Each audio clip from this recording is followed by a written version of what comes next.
Hello dear students, అందరికీ నమస్కారం. Welcome to our channel. My dear students, మనము biology సిలబస్లో భాగంగా అందులో ఉన్నటువంటి మొత్తం పాఠాలలో భాగంగా మొదటి పాఠమైనటువంటి జీవశాస్త్ర పరిచయం. ఈ పరిచయం దగ్గర నుంచి ప్రశ్నలు ఎలా వస్తాయి సార్, ఎక్కడి నుంచి వస్తాయి సార్ అంటే ఏ ఎగ్జామ్స్కి అడిగే అవకాశం ఉందంటే ఎస్ఎస్సి స్థాయి వరకు మాత్రమే ఈ టాపిక్ నుంచి ప్రశ్నలు ఉంటాయి. లేదనుకుంటే రైల్వేకి సంబంధించి రైల్వే గ్రూప్ డి లాంటి పరీక్షలకి అయితే కనుక ఈ టాపిక్ నుంచి వెయిటేజ్ అనేది మనకి కనిపిస్తూ ఉంటుంది. ఓకేనా? మరి పరిచయం అని చెప్పేసి అంటా ఉన్నారు. ఏంది సార్ ఇదంటే కనుక సాధారణంగా మనకి సైన్స్ అని పిలుస్తున్నటువంటి ఒక ప్రత్యేకమైనటువంటి ఒక సబ్జెక్ట్ అనేది మీ అందరికీ తెలిసినదే, అంతే కదా? సైన్స్ అని పిలుస్తున్నటువంటి ఒక సబ్జెక్టు మీ అందరికీ తెలిసినటువంటి అంశమే. మరి ఇలాంటి సైన్స్ అనే పిలుస్తున్నటువంటి ఈ పదం ఏదైతే ఉందో, ఓకేనమ్మా, సైన్స్ అని పిలుస్తున్నటువంటి పదం అనేది ఏదైతే ఉందో ఇది సాధారణంగా ఇది ఒక ఇంగ్లీష్ భాషా పదము. ఓకేనా? సైన్స్ అనేది ఇంగ్లీష్ భాషా పదంగా మనం చెప్తాం. ఇలాంటి ఇంగ్లీష్ భాషా పదాన్ని ఏ భాష నుంచి మనం తీసుకున్నాం సార్ అంటే సైన్స్ అనే ఇంగ్లీష్ భాషా పదాన్ని లాటిన్ అనే పిలుస్తున్నటువంటి ఒక భాష నుంచి మనం తీసుకున్నాం. ఓకేనా? చాలా జాగ్రత్తగా వినాలి. ఓకేనమ్మా? సైన్స్ అనే పిలుస్తున్నటువంటి ఇంగ్లీష్ పదం అనేది లాటిన్ భాషలో ఉన్నటువంటి ఒక పదం నుండి ఈ సైన్స్ని తీసుకున్నాం. మరి లాటిన్ భాషలో ఆ పదం ఏంటి సార్ అంటే సైన్సియా అని పిలుస్తున్నటువంటి పదము. ఓకేనా? లాటిన్ భాషలో సైన్సియా అని పిలుస్తున్నటువంటి ఒక పదము, గుర్తుపెట్టుకోండి. సైన్స్ అనే పిలుస్తున్నటువంటి ఒక సబ్జెక్ట్ ఏదైతే ఉందో ఇది సాధారణంగా ఒక ఇంగ్లీష్ పదము. ఇంగ్లీష్ పదమైనటువంటి ఈ సైన్స్ అనేది ఏదైతే ఉందో లాటిన్ భాష నుండి తీసుకోబడినటువంటి పదం, అది ఇప్పుడు ప్రజెంట్ ఇంగ్లీష్గా ఉంది. మరి లాటిన్లో మనకి సైన్సియా అనే పదం నుంచి మనం తీసుకోవడం జరిగింది అని చెప్పేసి మీకు చెప్పడం జరిగింది. ఈ సైన్స్ అనేది ఏదైతే ఉందో ఈ సైన్స్ అనేది నిజ జీవితంలో లేదా నిత్య జీవితంలో మన చుట్టూ ఉన్నటువంటి అంశాల గురించి అధ్యయనం చేయడానికి ఉపయోగపడుతూ ఉంటుందన్నమాట. అర్థమైందా? మన చుట్టూ ఉన్నటువంటి అంశాల గురించి అధ్యయనం చేయడానికి ఉపయోగపడుతూ ఉంటుంది. మరి ఇలాంటి సైన్స్ అనేది ఏదైతే ఉందో ఈ సైన్స్లో అనేక రకాల శాఖలు అనేటివి ఉన్నాయి. అనేక రకాల శాఖలు లేదా బ్రాంచెస్ అనేటివి ఉన్నాయన్నమాట. మరి అనేక రకాల శాఖలు లేదా బ్రాంచెస్ ఏవైతే ఉన్నాయో ఆ బ్రాంచెస్లో మేజర్గా ఉన్నటువంటి శాఖలు ఏంది సార్ అంటే మొదటిది బాటనీ అండ్ రెండవది వచ్చేసరికి జువాలజీ అని పిలుస్తున్నటువంటి మరొక శాఖ. గుర్తుపెట్టుకోండి, మొదటిది వచ్చేసరికి బాటనీ, రెండవది వచ్చేసరికి జువాలజీగా మనం అభివర్ణిస్తాం. అయితే ఇలాంటి సైన్స్లో ఉన్నటువంటి బ్రాంచెస్లో ఉన్నటువంటి బాటనీ ఏం చెప్తుంది అండ్ జువాలజీ ఏం చెప్తుందని తెలియజేసుకుందాం. ఇక్కడ బాటనీ మరియు జువాలజీ ఈ రెండింటినీ కలిపి మనం ఏమని పిలుస్తాం సార్ అంటే బయాలజీ అని చెప్పేసి సాధారణంగా మనం సమ్మిళితంగా పిలవడం జరుగుతుంది. కలెక్టివ్గా we can say the botany and zoology can be combined together and it forms another group that is nothing but biology. Biology అని పిలుస్తున్నటువంటి ఒక శాఖ, ప్రత్యేకమైనటువంటి శాఖని ఈ బాటనీ జువాలజీ కలిపి ఏర్పరచుకున్నాయి. ఓకేనా? మరి ఇక్కడ ఉన్నటువంటి ఏదైతే మీకు బయాలజీ అని పిలుస్తున్నటువంటి పదం మీకు చెప్పడం జరిగిందో, ఓకేనా, ఏదైతే మీకు బయాలజీ అని పిలుస్తున్న పదం పిలవడం జరుగుతూ ఉందో నాన్న, ఈ బయాలజీ అనేది సాధారణంగా ఈ పదం అనేది ఇంగ్లీష్ భాషా పదమే. కానీ ఈ బయాలజీ అనే పదాన్ని ఒకసారి ఇంగ్లీష్లో మనం రాసి చూద్దాం. ఈ బయాలజీ అనే పిలుస్తున్నటువంటి పదం ఏదైతే ఉందో ఇది మనం ఏ భాష నుంచి తీసుకోవడం జరిగింది సార్ అంటే గ్రీక్ అని పిలుస్తున్నటువంటి భాష నుంచి మనం తీసుకోవడం జరిగింది. ఓకేనా? బయాలజీ అనే పదాన్ని గ్రీకు భాష నుంచి మనం తీసుకోవడం జరిగింది. గ్రీక్ భాషలో ఈ పదం ఏంది సార్ అంటే బయోస్ ప్లస్ లోగోస్ అని చెప్పేసి మనం పిలుస్తామండి. ఏమని పిలుస్తామండి? బయోస్ ప్లస్ లోగోస్ అని చెప్పేసి మనం పిలుస్తాం. చాలా జాగ్రత్తగా గుర్తుపెట్టుకోవాలి. బయోస్ ప్లస్ లోగోస్ అని చెప్పేసి మనం పిలుస్తూ ఉంటామండి. మరి బయోస్ ప్లస్ లోగోస్లో బయోస్ అంటే ఏంది సార్ అంటే బయోస్ అంటే మనము ఇక్కడ ఏమని పిలుస్తామంటే బయోస్ అంటే అధ్యయనము, బయోస్ అంటే జీవనము అని చెప్పేసి మనం పిలుస్తాం. బయోస్ అంటే ఏంటండి, జీవనము అని చెప్పేసి మనం పిలుస్తాం. మరి ఇక్కడ లోగోస్, చాలామంది లోజోస్ అంటారు, లోజోస్ కాదు లోగోస్. లోగోస్ అంటే ఏంది సార్ అంటే అధ్యయనము అని చెప్పేసి మనం పిలుస్తాం. సో జీవించి ఉన్నటువంటి జీవుల గురించి అధ్యయనం చేయడాన్ని బయాలజీ అని చెప్పేసి మనం పిలుస్తామండి. అయితే ఇంపార్టెంట్ ఏంటంటే మొట్టమొదటిసారిగా బయాలజీ అనే పదాన్ని ప్రతిపాదించినటువంటి శాస్త్రవేత్తలు ఎవరు? For the first time biology, the term biology is proposed by 2 scientist, 2 శాస్త్రవేత్తలు చెప్తారు. మొదటి వారు ఎవరు సార్ అంటే త్రివెరేనస్ అని చెప్పేసి పిలుస్తాం. మొదటి వారు ఎవరండి? మొదటి వారు త్రివెరేనస్ అండి. రెండోది వచ్చేసరికి జేబి లామార్క్, అంటే మనం చెప్పాలి అంటే విడదీస్తే జేబి అంటే జీన్ బాప్టిస్ట్ లామార్క్ అని చెప్పేసి మనం పిలుస్తాం. ఏమని పిలుస్తామండి? జీన్ బాప్టిస్ట్ లామార్క్ మరియు త్రివెరేనస్ అనే పిలుస్తున్నటువంటి 2 శాస్త్రవేత్తలు ప్రతిపాదించడం జరిగింది. మరి వీళ్ళిద్దరూ కూడా ఏ సంవత్సరంలో ప్రతిపాదించారు సార్ అంటే 1802వ సంవత్సరంలోని, గుర్తుపెట్టుకోండి 1802వ సంవత్సరంలోని వీళ్ళు బయాలజీ అనే పదాన్ని ప్రతిపాదించడం జరిగిందంట. అయితే ఇలాంటి బయాలజీ మీద పూర్తి స్థాయిలో, అత్యున్నత స్థాయిలో మనకి బాటనీ జువాలజీ మీద పరిశోధన చేసినటువంటి శాస్త్రవేత్త ఎవరు సార్ అంటే అరిస్టాటిల్ అని చెప్పేసి మనం పిలుస్తాం. అరిస్టాటిల్ బయాలజీ మీద పూర్తి స్థాయిలో పరిశోధనలు చేశారు కాబట్టి ఈయన ఏమంటారంటే జీవశాస్త్ర పితామహుడు లేదా ఫాదర్ ఆఫ్ బయాలజీ అని చెప్పేసి పిలవడం జరుగుతుందండి. జీవశాస్త్ర పితామహుడు అంటారు, లేదా ఫాదర్ ఆఫ్ బయాలజీ అని చెప్పేసి మనం పిలవడం జరుగుతూ ఉంటుంది. ఏమని పిలుస్తామండి?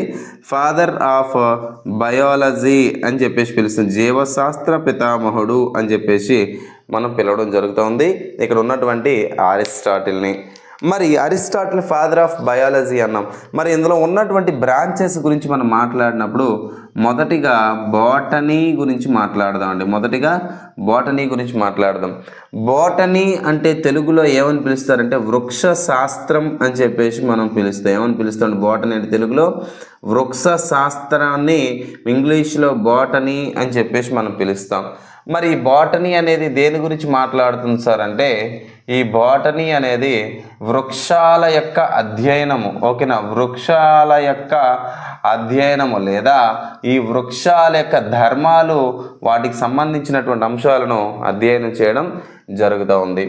ఈ బాటనీ అనే పిలుస్తున్నటువంటి పదం దేని నుంచి ఆవిర్భవించింది సార్ అంటే మొదటిగా బాటనే అనే పదము, అదేవిధంగా బౌస్కిన్ అనే పిలుస్తున్నటువంటి పదము. ఒక్కొక్క పుస్తకంలో ఒక్కోలా ఉంటాయి. ఇవి సింపుల్గా మనం గుర్తుపెట్టుకుని బాటనీ అంటే వృక్షాల గురించి అధ్యయనంగా మనం పేర్కొనవచ్చు. మరి ఇలాంటి బాటనీ మీద పూర్తి స్థాయిలో అధ్యయనం చేసినటువంటి శాస్త్రవేత్త ఎవరు సార్ అంటే థియోప్రాస్టస్ అనే పిలుస్తున్నటువంటి శాస్త్రవేత్త. ఎవరండి? థియోప్రాస్టస్ అని చెప్పేసి అంటారు. థియోప్రాస్టస్ అనే పిలుస్తున్న శాస్త్రవేత్త మొట్టమొదటిసారిగా మొక్కల మీద పూర్తి స్థాయిలో అధ్యయనం చేసి ఒక పుస్తకం కూడా రాశాడు. ఆ పుస్తకం పేరేంటి సార్ అంటే hysteria plantarum. He wrote a book that is hysteria plantarum. ఓకేనా? హిస్టోరియా ప్లాంటారం అని పిలుస్తున్నటువంటి ఒక పుస్తకాన్ని రచించడం జరిగింది. అండ్ తర్వాత మీకు చాలా ఇంపార్టెంట్ వీటి చెప్తున్నాను. ఇక్కడ మీకు తెలుసుకోవాల్సినటువంటి అంశం ఏంటంటే థియోప్రాస్టస్ని మనం ఫాదర్ ఆఫ్ బాటనీగా మనం పేర్కొనిస్తాం. ఓకేనా? థియోప్రాస్టస్ని మనం ఏమని పిలుస్తాం సార్ అంటే ఫాదర్ ఆఫ్ బాటనీ అని చెప్పేసి మనం పిలవడం జరుగుతుంది. ఏమని పిలుస్తామండి? ఫాదర్ ఆఫ్ బాటనీ అని చెప్పి థియోప్రాస్టస్ని పిలవడం జరుగుతూ ఉంది. ఇంపార్టెంట్ ఏంటంటే ఇక్కడ థియోప్రాస్టస్ యొక్క పరిశోధనలో ముఖ్యమైన పరిశోధన ఏంటంటే మొక్కలు అనబడేవి ఏవైతున్నాయో, very very very very important. మొక్కలు అనబడేవి ఏవైతున్నాయో ఈ మొక్కలంట ప్రత్యుత్పత్తిని జరుపుతాయి అని చెప్పేసి నిరూపించినటువంటి శాస్త్రవేత్త ఎవరంటే ఇక్కడ థియోప్రాస్టస్ అని చెప్పేసి అంటారు. అంటే plants also performs reproduction for their continuation of their generations. ఓకేనా? మొక్కలు అనేవి ప్రత్యుత్పత్తిని జరుపుతాయి.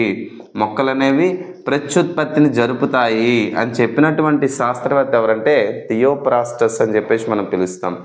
మరి తర్వాత జువాలజీకి వెళ్దాం. జువాలజీ అంటే మీకు తెలుసు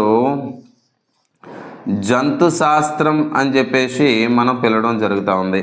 జంతు శాస్త్రం, ఈ జంతు శాస్త్రం మీద పూర్తి స్థాయిలో పరిశోధన చేసినటువంటి శాస్త్రవేత్త ఎవరంటే అరిస్టాటిల్ అని చెప్పేసి అంటారు. తెలుగులో అరిస్టాటిల్ అంటారు, ఇంగ్లీష్లో చదివేటప్పుడు అరిస్టాటిల్ అని చదువుతారండి. మరి అరిస్టాటిల్ అనేవాడు చాలా పుస్తకాలు రాశాడు. ఒక ఆర్జినిన్ అనే పుస్తకం, అదేవిధంగా హిస్టోరియా ఎనిమేలియం. ఒకటే మైండ్లో పెట్టుకోండి, బయాలజీలో శాస్త్రవేత్తలు ఏ సంవత్సరంలో ఏది కనుక్కున్నారు, వారు రాసినటువంటి పుస్తకాల గురించి ఎక్కడ ఎలాంటి పరీక్షల్లో అడిగే అవకాశాలు లేవు. కాబట్టి జస్ట్ తెలిసిన ఆర్జినిన్ ఒకటి, హిస్టోరియా ప్లాంటా, హిస్టోరియా ఎనిమేలియం అనే పుస్తకం, అదేవిధంగా పాలిటిక్స్ అని పిలుస్తున్నటువంటి పుస్తకం, డెమోక్రటిక్ పాలిటిక్స్ అనే పుస్తకం, ఇలా రకరకాల పుస్తకాలు ఆయన రచించడం జరిగింది. అరిస్టాటిల్ కూడా మనం ఏమని పిలుస్తాం అంటే ఫాదర్ ఆఫ్ జువాలజీ అని చెప్పేసి మనం పిలుస్తాం, లేదా తెలుగులో చెప్పాలి అంటే జంతు శాస్త్ర పితామహుడు అని చెప్పేసి మనం పిలవడం జరుగుతూ ఉంటుంది. ఒక జంతు శాస్త్ర పితామహుడుగా మనం అభివర్ణించడం జరుగుతుంది. ఎవరినంటే అరిస్టాటిల్ని. అయితే ఇప్పుడు బయాలజీ గురించి మీకు ఒక ఐడియా వచ్చింది కదండి. మరి ఈ బయాలజీలో పూర్తి స్థాయిలో పరిశోధనలు చేసి వ్యవసాయము మరియు వ్యవసాయానికి సంబంధించినటువంటి అంశాలను పూర్తిగా అధ్యయనం చేసి భారతదేశంలో ఒక పుస్తకం రాసిన వారు ఎవరంటే పరాశర మహర్షి. ఒక భారతదేశంలో వ్యవసాయము మరియు ఈ మొక్కల గురించి అధ్యయనం చేసిన ఎవరంటే వ్యక్తి పరాశర మహర్షి లేదా పరాశరుడు అంటారు. ఈయన రాసినటువంటి పుస్తకాలు ఏంటంటే వృక్ష ఆయుర్వేద. ఓకేనా, గుర్తుపెట్టుకోండి. ఈయన రాసినటువంటి పుస్తకాలు వృక్ష ఆయుర్వేద, రెండోది ఏంటంటే కృషి పరాశర అని చెప్పేసి మరొక పుస్తకం. ఓకేనండి, కృషి Parashara very very very very important. వృక్ష ఆయుర్వేద అనే ఒక పుస్తకము, కృషి పరాశర అని పిలుస్తున్నటువంటి మరొక పుస్తకం ఈ పరాశర మహర్షి రచించినట్టుగా మనం చెప్తా ఉంటాం. అయితే ఇలాంటి బయాలజీలో చాలా మార్పులు రావడం జరుగుతుంది నేటికి. ఓకేనా, ఇప్పటికి 2024 సంవత్సరంకి చివరికి వచ్చేసరికి ఇలాంటి బయాలజీలో అనేక మార్పులు జరుగుతూ వస్తున్నాయి అన్నమాట. మరి ఈ బయాలజీలో అండి మొక్కల గురించి అదేవిధంగా జంతువుల గురించి మనం అధ్యయనం చేయడం జరుగుతూ ఉంది కదా. మరి ఈ జీవులకు కూడా మనం పేర్లు పెట్టడం అనేది సాధారణంగా జరుగుతూ ఉంది. ఒక జీవులకు కూడా మనం సాధారణంగా పేర్లు అనేది పెడతా ఉంటాం. అర్థమైందా, జీవులకు పేర్లు పెడతా ఉంటాం. ఇప్పుడు జీవులు అనగా మనం ఎవరెవరిని చెప్తాం సార్ అంటే మొక్కలు మరియు జంతువులు. ఎవరెవరిని చెప్తామండి? జీవులు అనగా మొక్కలు మరియు జంతువులు, వీళ్ళు ఇద్దరిని కూడా మనం ఉదాహరణగా తీసుకుంటాం జీవులు అనబడేసరికి. మరి ఇలాంటి జీవులు అనేటివి ఏవైతే ఉన్నాయో జీవులకు కూడా కొన్ని పేర్లు అనేవి పెట్టుకోవడం అనేది చాలా అవసరం. ఒక జీవులకు పేర్లు పెట్టడం అనేది చాలా అవసరం. ఇలా జీవులకు పేర్లు పెట్టడాన్ని ఏమంటారు సార్ అంటే నామెన్క్లేచర్ అని చెప్పేసి పిలుస్తారండి, గుర్తుపెట్టుకోండి. జీవులకు పేరు పెట్టడాన్ని నామెన్క్లేచర్ లేదా నామీకరణం అని చెప్పేసి మనం పిలుస్తామండి.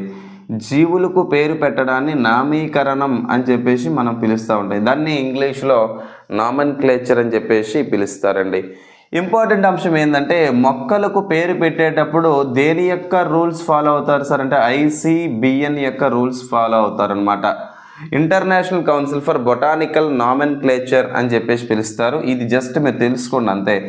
మరి అదేవిధంగా జంతువుల గురించి మనం పేర్లు పెట్టాలనుకునేటప్పుడు దేని యొక్క రూల్స్ ఫాలో అవుతారు సార్ అంటే ICZN యొక్క రూల్స్ అనేవి ఫాలో అవ్వడం జరుగుతూ ఉంటుంది అనమాట. ICZN అని చెప్పేసి అంటారు.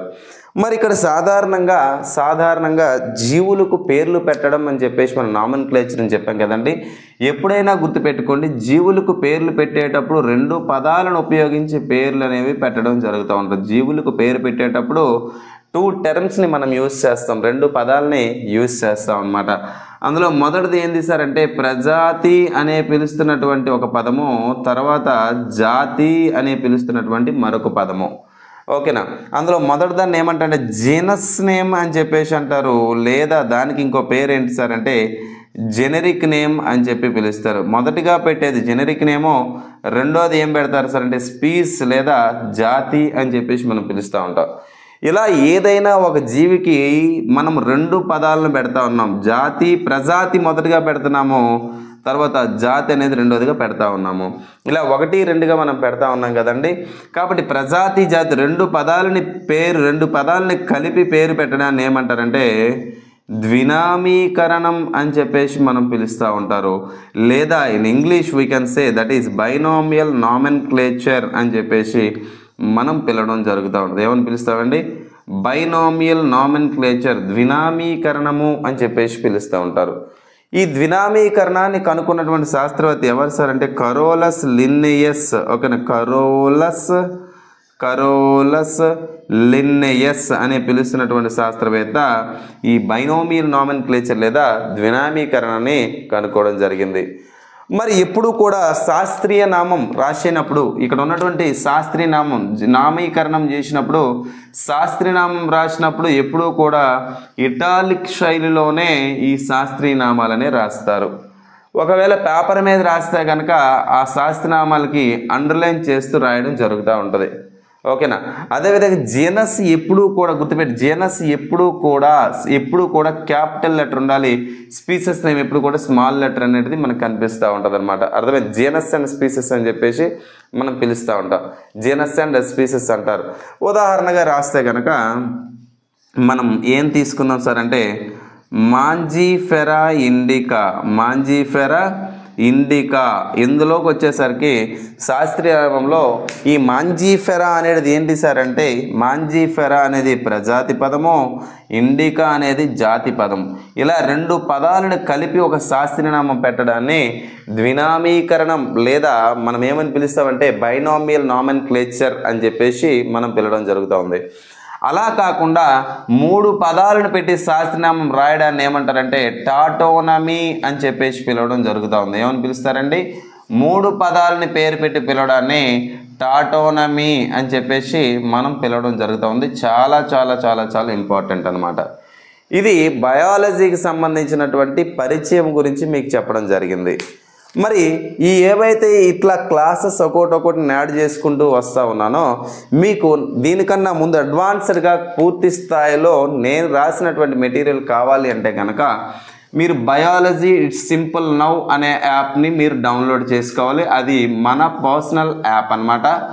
So biology it's simple now. ఓకేనా. బయాలజీ ఇట్స్ సింపుల్ నౌ యాప్ని డౌన్లోడ్ చేసుకోండి. ఈ వీడియోలో కామెంట్ బాక్స్లో ఫస్ట్ కామెంట్లో పెట్టడం జరుగుతుంది దీనికి సంబంధించి.